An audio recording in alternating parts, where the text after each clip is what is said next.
High गर्लिज, म चाहिँ आज डट एन्ड कीको टिन्टेड सनस्क्रिन लगाएर रेडी हुँदैछु जिमको लागि। अनि बिहान चाहिँ एप्लाई गरेको हो, बिहान अनि फेरि टचअप गरेको अहिले है। अब हिँड्ने बेलामा त हल्का फल्का टचअप गरेर राम्ररी ब्युटिफुल भएर त हिँड्नै पर्यो साथीहरू। अनि म भन्दैछु यहाँनिर सक्यो क्या हो भनेर, अनि फेरि अनि ट्याप ट्याप ट्याप गर्दैछु फेसमा जसरी हुन्छ त्यसरी। अनि यो सनस्क्रिन चाहिँ मलाई एकदम धेरै सुट गरेको छ क्या मेरो फेसमा चाहिँ एकदम। मेरो त फेरि स्किन अल टाइप स्किन हो, अनि यो पनि ट्राई गरौँ न त भनेर लिएको, तर अहिले पनि मलाई एकदम सुट गरेको छ।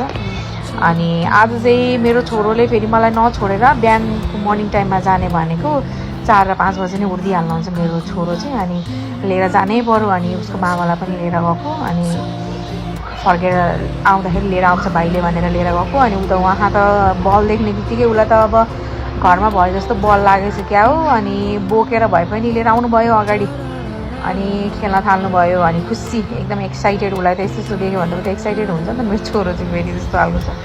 अनि बललाई बल भन्दै हान्दै खेल्दै गरिरहेछ, एकदम एक्साइटेड छ। आज जे होस् खुसी छ मेरो छोरो, आज आमा जिम गर्ने ठाउँमा आएर मेरो छोरो खुसी छ।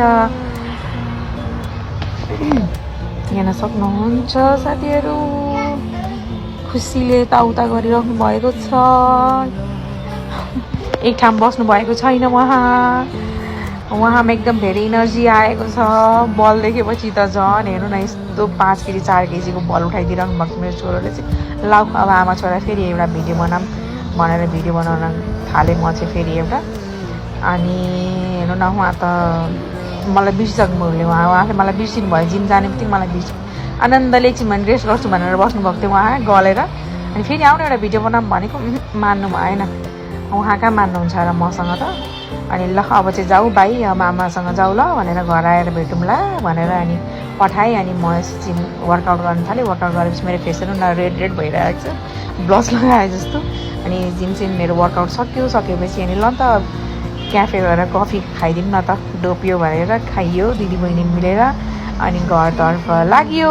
Okay by. मन पऱ्यो भने लाइक हानिदिनु, मन परेन भने पनि लाइक हानिदिनु है साथीहरू, त्यतिकै चाहिँ नसुन्नु।